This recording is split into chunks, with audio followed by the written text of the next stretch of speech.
Hey, what's up, y'all? It's your girl Rachel L. Proctor, and I'm here again today with another Mentor Motivation Monday video. And this particular question that was submitted to me via email, it came from mentor group member LaToya, and it was actually in response to my video regarding recognizing or how to recognize counterfeit relationships. And I sent that video out last week, or I think I had a live broadcast about it, and it's actually on my YouTube channel, so if you didn't get to watch it, you can definitely go watch it there, and I can also put a link to the video in the comment section below. But her question was in regards to how do you break off a bad relationship without hurting the other person. And specifically, her question was, she believes that the relationship that she's in is a distraction, and she was wondering how does she end the relationship without hurting the other person. He's a great man, but she's unsure how to break it off without hurting him. And so any advice or help would be great. So this is a question that is something that I'm very familiar with, because we often do find ourselves in relationships that make us more miserable than they make us happy, or relationships that we know in our heart really aren't right, but sometimes because the person is a nice person, it's not anything that they're just a horrible person in general, but it's just not the right relationship for you to be engaging in.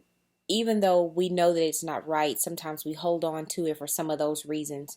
And a lot of times we feel like we're stuck in dead end relationships, and they keep drawing us back in, and you need to end it. And so, just to speak to her question, I wanted to share a few things with you guys in regards to how to break off something or break off a relationship, especially if it's a distraction for your life right now, without hurting the other person.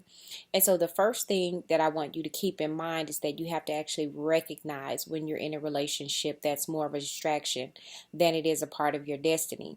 And so how do you do that? How do you recognize when a relationship is either toxic or just a distraction, or it's just not a part of your purpose? So a lot of times in the early stages of these particular types of relationships, that can be hard to decipher whether or not it's good for you or not, because sometimes we don't know a lot about it, and we're still learning the other person, and we're still learning their ways and habits, and seeing what's consistent behavior and what's not consistent behavior. So it can kind of be hard to spot it and tell what's what. But one of the best ways to know that I found that you're in a toxic relationship is to look at how you feel in the relationship, around the relationships, about the relationships. So ask yourself, since you've been together, since you've been with this person, do you feel better or worse about yourself, or better or worse about your life?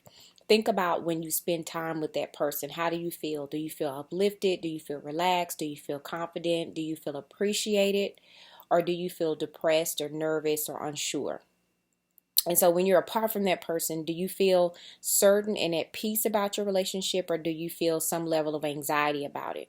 And so if you feel any of these negative types of emotions, chances are you're in a toxic relationship that's going to continue to prove to be a distraction over time in your life.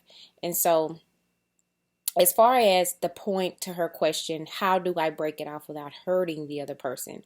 I really don't know how you can do it without hurting the other person, because that's something that's outside of your control.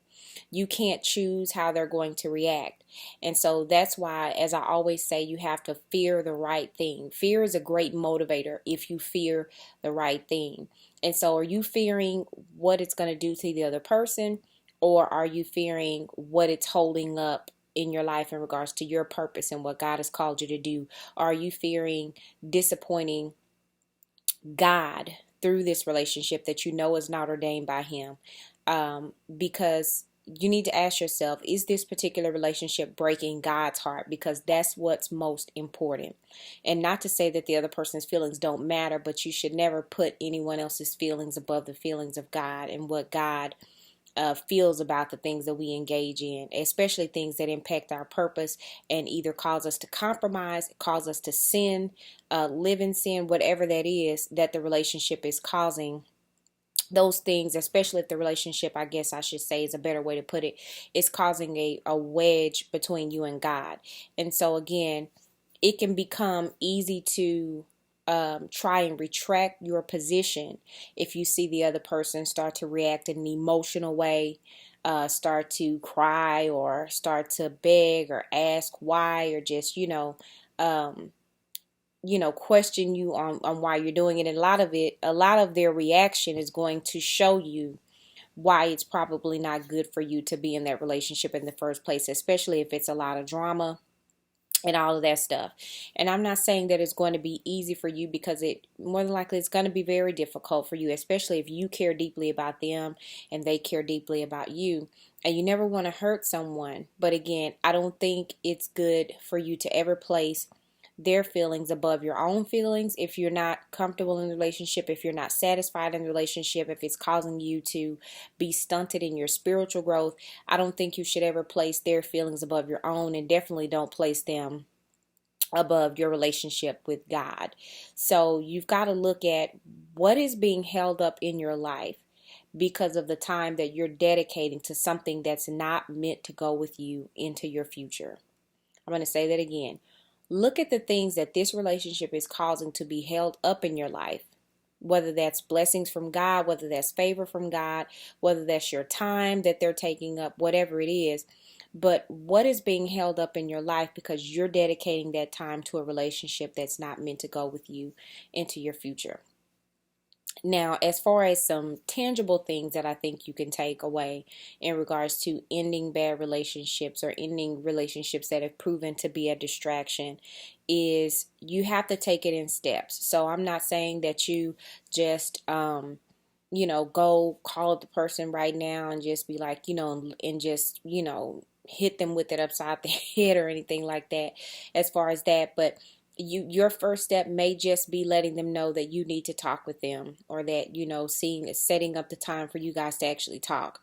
Now, when you talk to this person and when you relay this message, I will say this: respect them enough to actually have the conversation with them, whether that's in person or whether that's by phone. That's for you to decide. I don't want to get into too much into telling you whether or not to do it by phone or in person, but never do it by text message, because text messages are the perfect way to misconstrue the message and to not relay the message in an appropriate way and to be misunderstood. Now, I'm not saying that even when you have a conversation in person or by phone that you can't be misunderstood, but you're less likely to be misunderstood, or you can be there to adequately clarify what you're saying easier if you're in person or having a phone conversation versus you texting back and forth.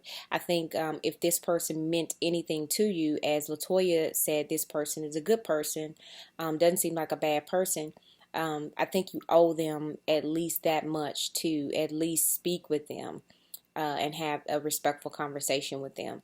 Now, I will say this on the other side, and this was not something that was even alluded to in LaToya's question, but I will say this: if you're watching or someone's watching and they're in this type of situation, if the relationship is abusive, whether that's verbally or physically, I really want you to strongly consider getting some support to help you through this for your own safety. If you feel like you need to break it off, or if you need to, if it's an abusive relationship, I definitely say break it off. But definitely get some support, because you're going to need it through those types of relationships. And so lastly, when you decide to cut it off, own your decision. Own your decision. Because ending a relationship, it can be painful, it can be a long process, it can be a struggle, and it's definitely not easy to do it alone. And so you need a good support team, people that are going to hold you accountable to do what you said to do, because a lot of times we will be tempted, especially if we feel like they're a good person and all that stuff. We're going to be tempted to try to retract our position, but they've got to keep you on track to help you for your life with positive, destiny focused activities. But again, ultimately, you have to own your decision, because the decision to end the relationship is your decision. So, LaToya and mentor group members, I hope that this video helps you a lot if you're experiencing something like this, or if you've had questions about this particular thing. Again, I'm going to link the video that I did last week to the comment down in the comment section. And again, don't forget to subscribe to my channel. Also, if you have not already downloaded the Emerge online devotional app, it's in the App Store or the Google Play Store. It's an app where I share daily motivation, daily devotionals, timeline graphics, all sorts of stuff. All of my videos and stuff like that are collected in one place in the Media Vault. So it's a really cool app, has a lot of features, lots of stuff that you can do there. So again, check the comment section for information on how to sign up for my coaching programs. Also to sign up for the mentorship group, the Finish Strong mentorship group, if you're not already a part. We have a growing community over on Facebook, as well as we you have the opportunity to submit questions for these particular videos that I will answer here on my YouTube channel. So, alrighty. Well, that concludes today's Mentor Motivation Monday video, and I hope that you enjoy, and please share. Bye-bye.